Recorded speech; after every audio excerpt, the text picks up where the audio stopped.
American actress Meghan Markle, soon to become a British princess, in a modern-day fairy tale. You've got the beautiful American actress. You've got everybody's favourite prince. It looks like the perfect match. Meghan and Harry's big day will be the latest show-stopping royal wedding, enjoyed by hundreds of millions around the globe. Royals do pomp and pageantry like no one else, and they do weddings like no one else. Every royal wedding is staged under a strict set of rules, drawn up with military precision and steeped in history. In this programme, the secrets of the royal brides are revealed by royal insiders. From the dress designer... The most exciting part of any royal wedding is seeing the bride in her dress for the first time. To the wedding singer. It was a very exciting time, one of the highlights of anyone's life. The butler. To the cook. When Harry was quite small, he came into the kitchen looking for treacle tart, saying, "Mummy says it's okay."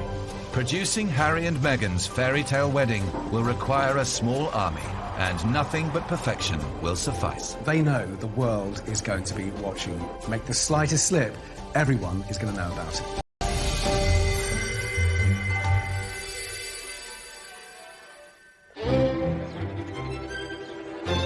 On the 19th of May 2018, 36-year-old Meghan Markle will marry Prince Henry of Wales, better known as Harry. The wedding of the actress and the prince will mark the culmination of 5 months of intensive planning, and comes less than 2 years after the pair first met at a club in central London. We believe Harry and Meghan were introduced by a mutual best friend. We know that Meghan was moving in pretty aristocratic circles whenever she came over to London, very well connected and in tune with some of Harry's circle as well. The couple, out of respect for the person that match-made them, has never named the matchmaker, but the couple have, of course, said that they did go on this date. It went very well, and I think within a few hours they were planning on going on holiday together. A month later, the pair were on safari in Botswana, and the relationship quickly became serious. I think that both Harry and Meghan, they were both astonished at how quickly their relationship developed and how deeply they felt for one another almost from the get-go. But this future princess had a very unroyal upbringing. Born in LA in 1981, she was raised mainly by her mother, who took on various jobs to make ends meet. Harry's very different family background meant this relationship would be anything but normal. I have no more obstacles to get around than asking permission from the girl's father. In the case of royal men, they do have to ask permission of the Queen, of their sovereign, who has been known to say no.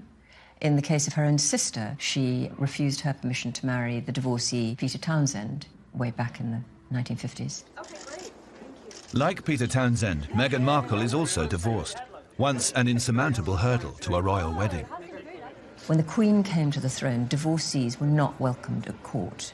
Divorce was an absolute taboo subject. The storybook romance of the king and the commoner. Edward VIII, of course, abdicated because he insisted upon marrying a divorcee. Times have just changed dramatically in those intervening years. Today, 3 of the Queen's 4 children are divorced, including Prince Charles, who is married to fellow divorcee Camilla Parker Bowles. And the Queen did not object to Prince Harry's choice of bride either. As a matter of fact, I could barely let you finish proposing. I was like, can I say yes now? She didn't even let me finish. I said, can I say yes, can I say yes now? And then there was hugs, and I had the ring in my finger, and I was like, can I give you the ring? And she goes, oh, yes, the ring. The engagement was sealed with a ring believed to be worth £122,500. Well, Meghan's ring is incredibly beautiful. It was a newly designed piece and very romantically designed by Harry, who had apparently sourced the main diamond in the ring on a recent visit to Botswana. But what was so lovely about the ring was that on either side of the main ring were 2 beautiful diamonds from Diana's personal collection, so that, you know, she can be remembered in his engagement ring as well. Diana herself reportedly took a less sentimental approach to selecting her engagement ring. They bought a box of rings from Garrard, the crown jeweller, for Diana and Charles to look at, and she said later, but this is very Diana, I just picked the biggest one. Wonderful sapphire and diamond. When were you given that? Just last night? Yeah, Sunday. For Meghan, like all royal brides, secrecy is key when it comes to arranging a royal wedding. The planning is driven from Buckingham Palace by the Lord Chamberlain, a position created 6 centuries ago. Lord Chamberlain is the head of the royal household. In fact, he's the overall boss who comes directly and is directly answerable to the Queen. His department is responsible for all sorts of ceremonial occasions, for organising weddings. As the Prince of Wales, Harry's father, and the Queen are pricking up the bill, then they've got all the sort of organisational skills backing them up. The choice of wedding venue is crucial for any royal couple. The most common venue is Westminster Abbey. It was where the Queen was married, it was where Prince William was married, it's where Diana's at. Westminster Abbey has been hosting royal weddings since 1100. It seats 2,000 guests and is just a handy half a mile from Buckingham Palace. But there are alternatives. When Charles and Diana wanted even more guests and a longer procession, they chose a venue that hadn't hosted a royal wedding for nearly 500 years. St. Paul's Cathedral. Prince Charles decided when he married Diana to use St. Paul's Cathedral, and there was a lot of argument about whether that was going to be too expensive in order to secure the route with soldiers. And he particularly wanted to use St. Paul's so that more people would be able to come into the capital and see the wedding for themselves or see part of the procession. 3,500 guests watched Charles and Diana's wedding inside St. Paul's. 600,000 lined the 2-mile route to Buckingham Palace. Harry and Meghan have decided on a different venue. St. George's Chapel in Windsor. It has seen royal christenings, weddings and funerals, including the christening of Harry himself and the burial of the Queen Mother. The Reverend Canon John Ovenden was based at St. George's as the Queen's chaplain. I think Harry and Meghan wanted something a little more intimate. And they wanted, to cram everybody in. And that's rather nice, to be able to do that. And it's a homely place. It's a homely environment because, the Queen considers that to be, her home. She loves Windsor. I think from the outset they both wanted a smaller, more intimate family wedding, and St George's does have precedents for that. Harry's uncle, Prince Edward, married Sophie Rhys-Jones at St George's Chapel, and also his other cousin Peter Phillips, who married Autumn Kelly. And if you look at all of those family weddings, they really do feel like family weddings.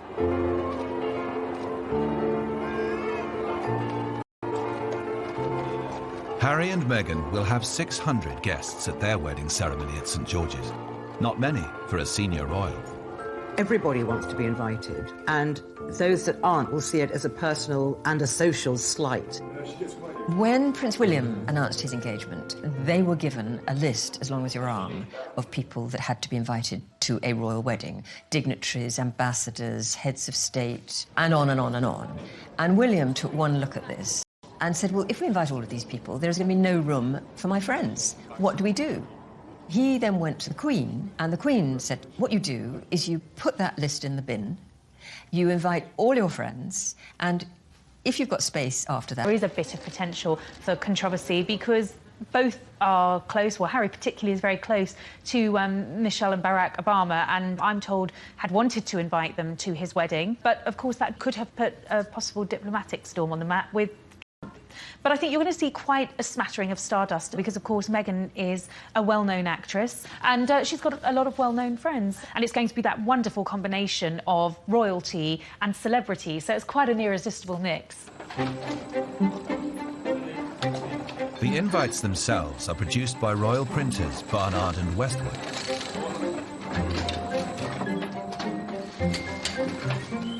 They use an antique die stamping machine with real gold for the Prince of Wales' feathers and the edges.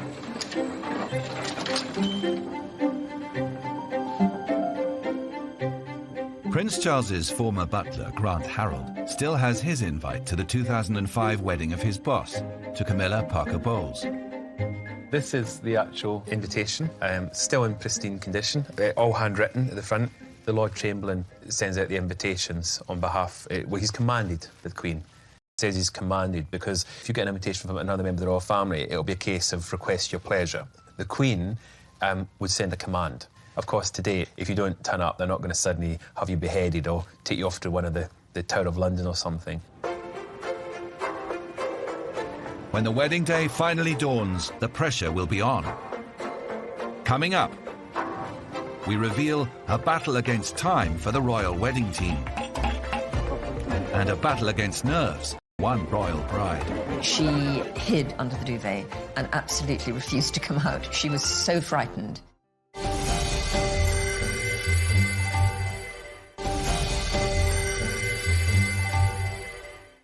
At 12 noon on the 19th of May, St George's Chapel, Windsor will host the wedding of Prince Harry and American actress Meghan Markle. But as with all royal weddings, the day's arrangements will begin many hours earlier.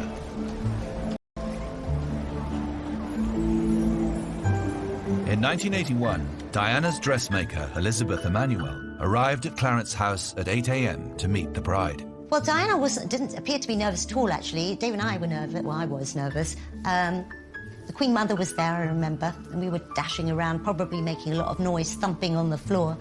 So she gave us a few cross looks every so often. So it was just getting a bride ready for the big day, as we would with any other bride, really. Except we were in Clarence House and the Queen Mother was there. You know, we could hear the crowds outside, so the atmosphere was very different, certainly. 4 years later, his new bride was anything but.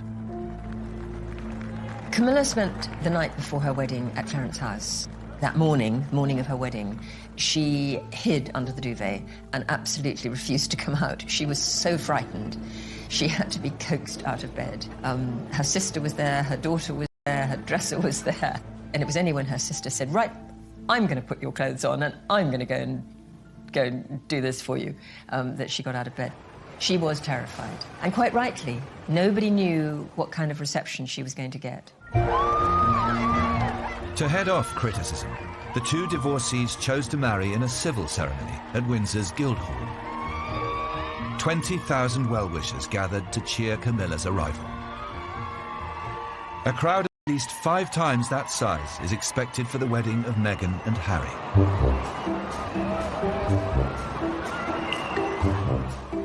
And according to royal wedding superfan Anita Atkinson, they should arrive early. The 2011 wedding of William and Kate. I was on the pavement outside of Westminster Abbey for 4 days, 3 nights, in my Union Jack tent, and it was incredible. And Anita knows the secret of how to get the best view at a royal wedding, and keep it. For anyone who wants to go to Harry and Meghan's, you've really got to get there early. And you have to manage your spot. You've got to guard it with your life. Because you can guarantee that at the last minute, you'll get someone coming in and saying, oh, can the bairn get... Well, they don't say bairn down in London. But can my little boy just get in there? No, because my space. My space. I've been here for 20 hours. Oh, here, can my granny get in the wheelchair? No, that's my space. You've got to guard it with your life.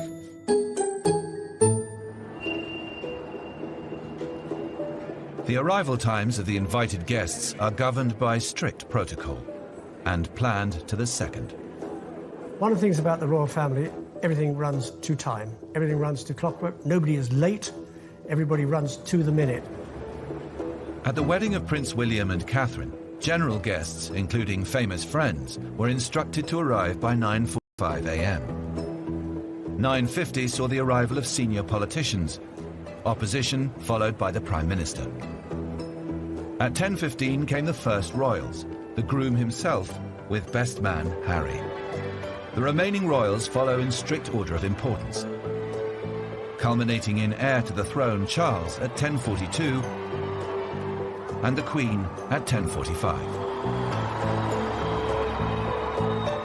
Precisely 6 minutes later, Kate Middleton left the nearby Goring Hotel, and the waiting groom, and William was no different. The TV screens in the Abbey were actually turned off just before Kate left the hotel, because she didn't want him seeing what she was wearing until she was walking up the aisle. The most exciting part of any royal wedding is seeing the bride in her dress for the first time, because the dress has been kept such a secret that when you see it, Well, that's the moment we've all been waiting for. Now, it has just been confirmed that it is Sarah Burton and Alexander McQueen who designed this dress. Royal bridal dresses have been setting trends since the wedding of Queen Victoria. At a time when most brides wore bright colours, her daring choice of ivory kick-started the British tradition of white weddings. It was a direct influence on Diana's dress designer, Elizabeth Emanuel. So this is one of the trunks. There's 3 of them. Elizabeth still keeps a treasure trove of mementos from the dress of the century. Because I'm a bit of a hoarder, any scraps of fabric, sequins, I would put into the trunks because we were very worried about press finding out, you know, what colour the dress was and everything. Unlike with Meghan or Kate, Diana's dress designers Elizabeth and husband David were revealed to the press before the wedding, kick-starting a media stampede. We were totally unprepared because we had press phoning us up and people outside, people going through our bins, cameramen rented premises across the road to us and they had their long-range camera lenses and everything changed from the minute it was announced. The Emanuels hoisted in a safe to store the dress and employed security guards to mind it. And that was just the beginning. There were various things that we did to protect the secret. One of it was to put odd-coloured threads and fabrics in our rubbish because we knew people were going through the bins. We bought giant shutters so we could pull them down so people couldn't look through our windows. And then we made the spare dress just in case, you know, in case they discovered the secret. But we just didn't talk to the press, even though they tried very hard and would say things like, oh, please give us some details because I'll get a sack if I don't come back with something. And, you know, I'm trying to keep my children going through school. And it was just awful. But the spare was never needed. The original remained unseen until the wedding day. You know, I don't think anyone will forget the impact that Diana's dress had. It was probably the most iconic dress in royal history, and I think that was because it was so elaborate. I mean, the train itself was 25 feet long. My favourite bit of all the footage, I think, is her coming out of the coach, and then her train is released, and she turns around and then the wind catches her veil, and it's the most dramatic and exciting moment. Always reminded me of a beautiful transformation as well. From you're a young girl into a princess, you know, and we thought at that time Queen of England at one time. The right wedding dress has the power to transform a bride's public perception, as Camilla Parker Bowles was also to discover. Prior to her 2005 wedding, Camilla had a less than glamorous image. We'd seen some pretty terrible photographs of Camilla over the years because they were all snatched by paparazzi, so she was looking thunderous or she was in her old gardening clothes. And suddenly there she was on that lovely spring day in the most beautiful clothes with a glorious hat and a beaming smile, and she scrubbed up really well. She looked fantastic. It was the beginning of a complete change in her fortunes because people could hear her voice for the first time. They met her. They discovered that she was a lovely, warm, friendly, funny woman. Meghan Markle's choice of dress is the subject of intense press speculation. We know that when she does do glamour and formal wear, she does it very, very well. And I think if you look at those official engagement portraits, she spared no expense on that dress, and there are reports that her wedding dress is costing upwards of £400,000. I think you expect fairy tale, I think something dramatic, something with impact. I suspect that she will go for white or off-white, but I'm told that she would like to incorporate a hint of colour, possibly in the sash of her dress, that will be picked up by her bridesmaids. And I'm told sleeves will feature in her dress. And I think, again, that's probably a nod to the formality of the day. You know, this is a royal wedding. You don't see royal brides in strapless dresses. Prince Harry is expected to wear ceremonial military uniform, just like his father, who wore Naval Commander full dress, and his brother, who chose the bright red tunic of the Irish Guards.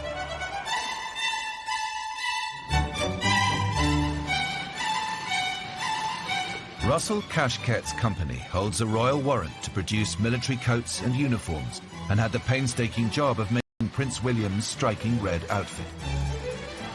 The detail is really labour-intensive, and it's done by quite a few different people.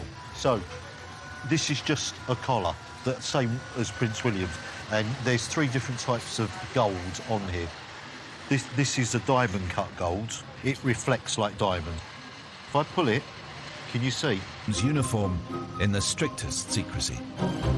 You can't talk about it. And also for the staff, trying to make garments for them not to know that it was for the royal wedding was quite hard because it couldn't be leaked. 2 people knew that it was Prince William's garments going through. As far as the staff were concerned, it was an officer going into the Irish Guards. There was no name on the garment going through. The earliest they would have known about it would have been on the Friday morning, after he'd walked out in his scarlet tunic, because they would have realised who made the scarlet tunic. And they would have all been sitting going, I made that. Adding a personal touch to the church is the job of the florist. Meghan and Harry have selected Philippa Craddock, who promises to fill St George's Chapel with locally sourced, bee-friendly blooms. This follows the natural look of Will and Kate's wedding, created by Shane Connolly. Shane brought the countryside into Westminster Abbey, trees and all. I suppose the thing that was the overriding thought through that wedding was that everything was thoughtful. That was the thing that the Duchess felt was really important to her. The sourcing, that it was English, that it was seasonal. So the idea of the trees were one of the first directions that we went in, and they loved the idea. Shane had planned an avenue of cherry trees in blossom, but then the British weather intervened.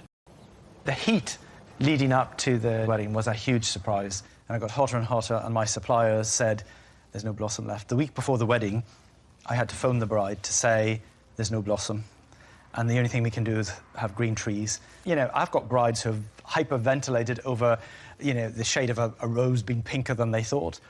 And here was a girl who was completely in tune with nature. The aisle was lined with native hornbeam trees, and at their base, growing flowers dug up from the grounds of Windsor Castle. The main thing that we used were lily of the valley. Sadly, these aren't the beautiful carpets from Windsor Great Park, but it is a beautiful flower. And of course, it's got this extraordinary scent. And in the language of flowers, they say, you have made my life complete, or the return of happiness. So they're very auspicious, which really also was quite important. And I think it must be lovely for a bride to walk down the aisle feeling that she was not in a grand abbey, but actually in a part of England, in a rural part of England that was just being brought inside for the day. Coming up, the vows of a modern princess. I'm absolutely convinced that Meghan will not say she will obey Harry. So this is Prince Charles's. The butler reveals his secret stash of royal wedding cake. Beds in the world safe. Meghan and Harry are going to be in an open carriage, effectively, which makes them very, very vulnerable.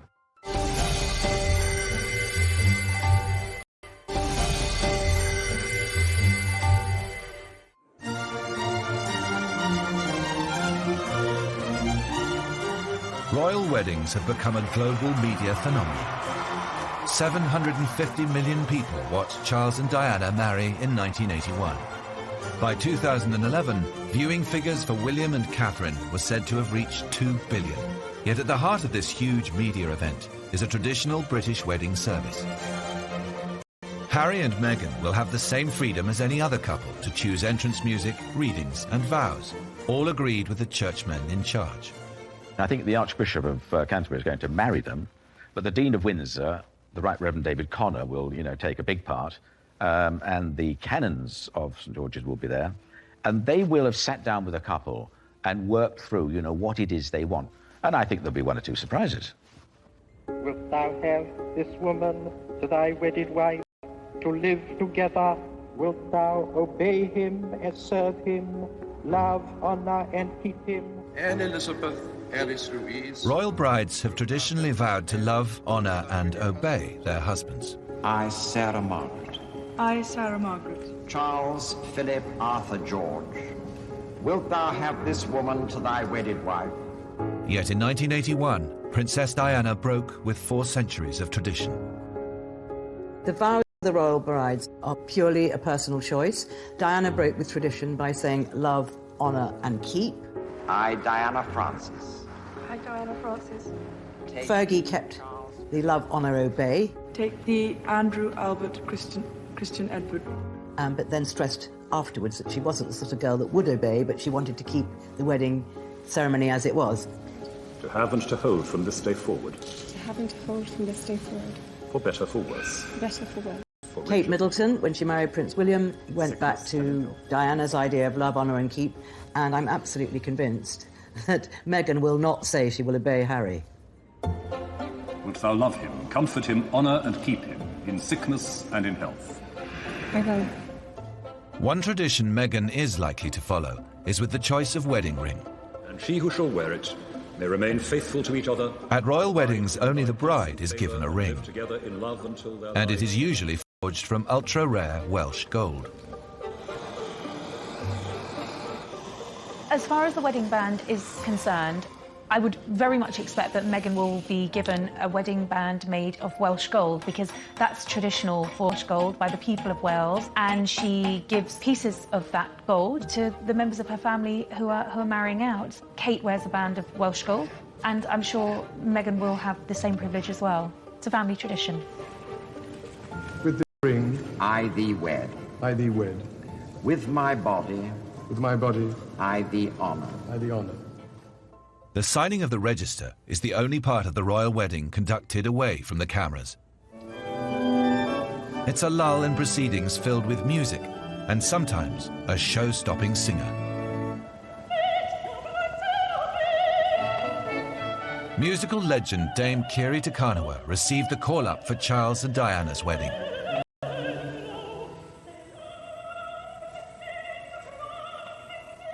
It's quite strange watching, I must say. 35 years ago, my God. Not bad singing, though, I must say. For Dame Kiri, the invitation to perform came out of the blue. I'd set the date aside, to watch it all day. We were going to sit in front of the television and everything.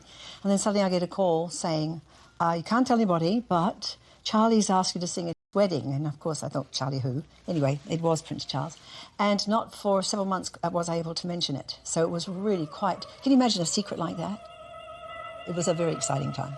I mean, I think one of the highlights of anyone's life, really. But behind the scenes at St. Paul's, it wasn't all glamour. The big thing that everyone says to you, please, there are no toilets down there, so you've just got to go to the toilet when you can. Then, of course, the worry about getting to the church in time and just going through there and hoping that I was on time and didn't fall over before I went in the church, got to the right place and stayed there. Dame Kiri's performance was heard by an estimated 750 million people around the world. It was just a one-off, magical cameo, something for my life. And if you look at it, if you look at the footage, there it is in history. It was a magic time in England, just a magic time. The royal couple usually emerge from their wedding with gifts from the Queen. New titles. When Meghan Markle marries Prince Harry, or to be exact, Prince Henry of Wales, she will become Princess Henry of Wales. So we don't call her Princess Meghan, it'll be Princess Henry of Wales. However, to add to the confusion, this might only be for a few moments, because possibly on the day, the Queen will give them an official new title. So it might be, for example, the Duke and Duchess of Clarence or the Duke and Duchess Sussex. Who knows, we'll find out. So it's going to be a bit of a tricky time to keep up with what the actual title is. Harry and Meghan will follow tradition with an open-topped, horse-drawn carriage drive.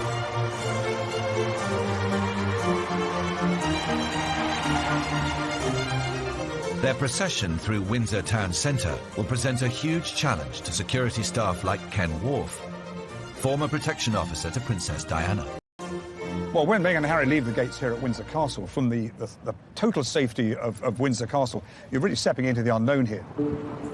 Because there are always those uncertainties that one won't have to prepare for. I mean, we have lots of buildings here that need to be searched, need to be secure for that occasion, because let's not forget, Meghan and Harry are going to be in an open carriage, effectively, which makes them very, very vulnerable. Up to £20 million was spent on security surrounding Prince William's marriage to Kate Middleton. limits went on the thousands of uniformed police lining the route. But royal weddings also require hidden security officers, deployed closer to the couple's horse-drawn carriage. When Harry and Meghan leave Windsor Castle here in an open carriage, one of the footmen on that carriage will be an armed protection officer from Scotland Yard. There's an additional security there for the couple as they process through the streets of Windsor. And there are people positioned on rooftops, armed police officers. And there are individuals in plain clothes amongst the crowd looking for that individual that might be tempted to do something stupid. Meghan and Harry's wedding has prompted the largest security operation in the history of Thames Valley Police. A so-called ring of steel will include hostile vehicle barriers erected along the procession route and at key entrances to the town. Commercial vehicles will be searched, and there will be bag checks for the crowd. I'm pretty confident, based on my experience of working with Scotland Yard and these major occasions, that this will be a happy day where security will be as near as 100% as you're going to get it. But for VIP guests, one royal wedding hazard is inescapable. When you came out of the church, it's nothing but horse poo everywhere. It was just everywhere. And you're sort of these grand ladies trying to step through all of that. It was very, very funny. Right in front, down where the steps were. Oh, covered in horse poo. And the smell.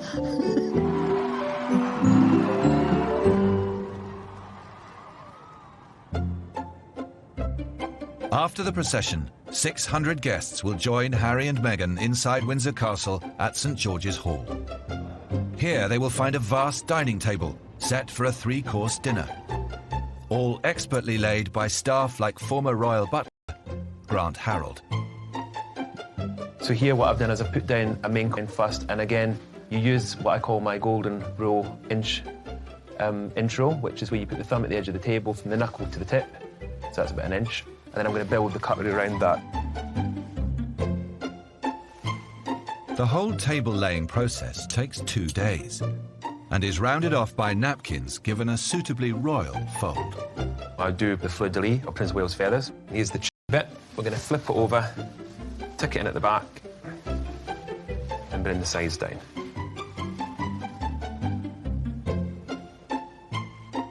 Maintaining standards is the job of the butlers and their boss.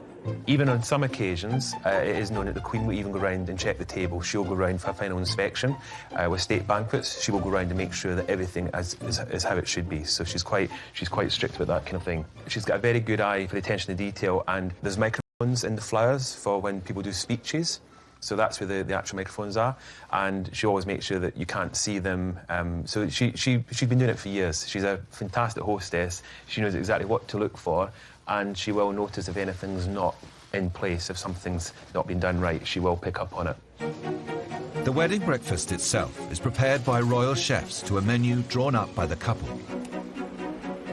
Few people have a better insight into what might be served up for Harry and Meghan than Carolyn Robb. She was personal chef to Charles and Diana as Harry and William were growing up. I think a lot of people assume that the royal family eat all their meals off gold plates. Food that we cooked a lot was roast chicken, roast beef, shepherd's pie, sausages and mash, all those wonderful traditional English dishes. Can't see him putting those on his wedding menu, but who knows? I'm sure that together he and Meghan will come up with something truly delicious. The wedding menu of Catherine and William showed a preference for simple, traditionally British cooking. Wedding breakfast for William and Kate's wedding looked absolutely delicious. Fish and seafood starter, lamb for a main course, ice cream, trifle and chocolate parfait for dessert. But what makes it very special is the sourcing of the ingredients. The lamb that came from Scotland, crab from Lyme Regis, Hebridean langoustines. I see there's Berkshire honey ice cream, so that probably came from a beekeeper very close to where Kate lived and grew up. So a very special menu. Harry and Meghan's menu has yet to be revealed, but Carolyn suspects one of Harry's childhood favourites could feature. When Harry was quite small, he really loved treacle tart. And on one occasion, he came into the kitchen quite early in the day looking for treacle tart. So I sent him off to check with Princess Diana if that was OK. And he came scampering back quite quickly with a little note that she'd written saying, "Mummy says it's OK." Coming up, we learn which royal makes the most entertaining wedding speeches. The most memorable Notes to his guests, one royal sold his wedding photos to Hello magazine. I think it went down like a lead balloon with many members of the royal family.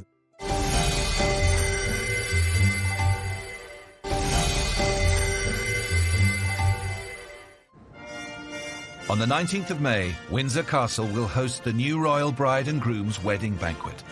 For many, the highlight will be a best man speech, expected to be delivered by Prince William. But according to royal insiders, he'll struggle to outshine his own best man. The most memorable speaker, I think, at royal weddings that I'm aware of has been Prince Harry. He apparently had the whole room in absolute stitches. Now, he wrote that speech while he was in the Arctic, walking with the Wounded. Anyway, he came back, pushed it on paper, ran it past Chelsea, his girlfriend at the time, who said it was wonderful, but there was one reference in there that she felt was a little too far, which was to Kate's killer legs. And she just said to Harry, I think you better drop that, which he did. But apparently his speech was very, very touching.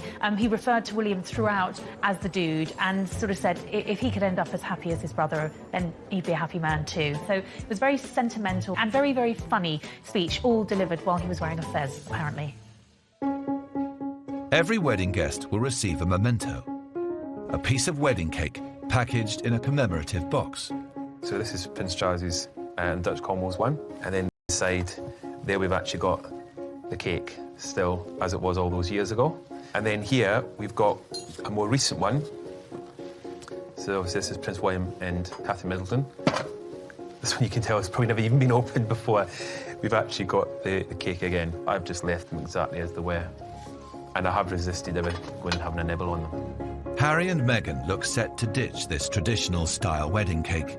Instead, they've asked the fashionable Violet Bakery in East London to produce a lemon and elderflower sponge covered with flowers. They'll also be refusing gifts, like William and Kate before them.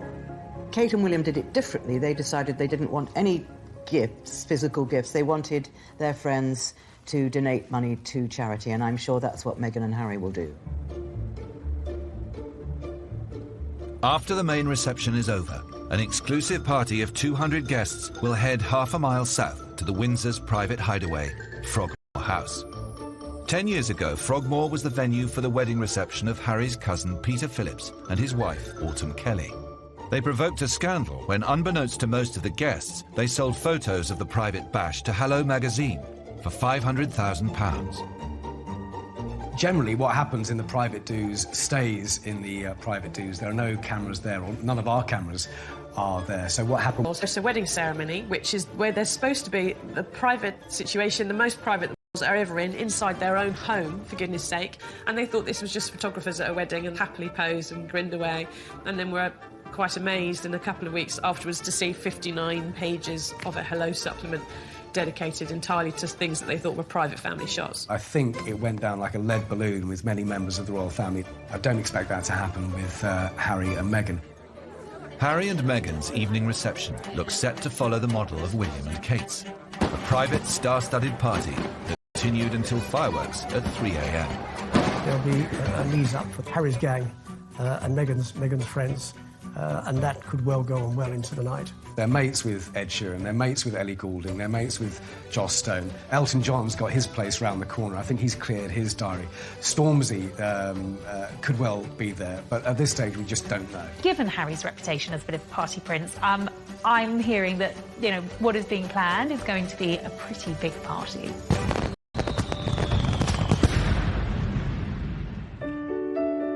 A royal wedding is not just an unforgettable occasion for the nation. It is also a deeply personal event for the royal bride and groom. One of the loveliest stories of the royal wedding was that once William and Kate had left their wedding breakfast and they turned on the royal wedding, they'd recorded it and they watched the playback, and that apparently was one of the real highlights of their day. And I think in that respect, they're just like everyone else. Key thing, obviously, is to love the person you're marrying. Charles and Diana hardly knew each other when they got married. She was still calling him Sir. That has not happened with her boys. Harry and Meghan, as long as they carry on the way they are now, they will be highly successful. Don't try and change just because you're a married couple. Be yourselves and be the way you are now, and you'll succeed.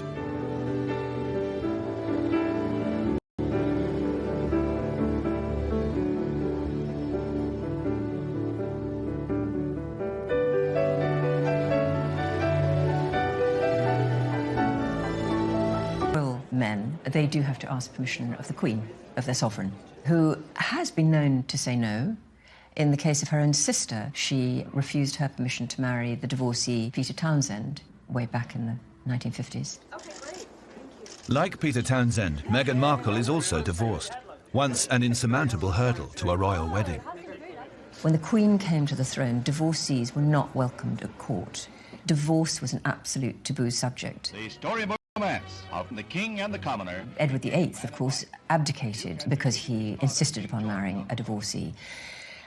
Times have just changed dramatically in those intervening years.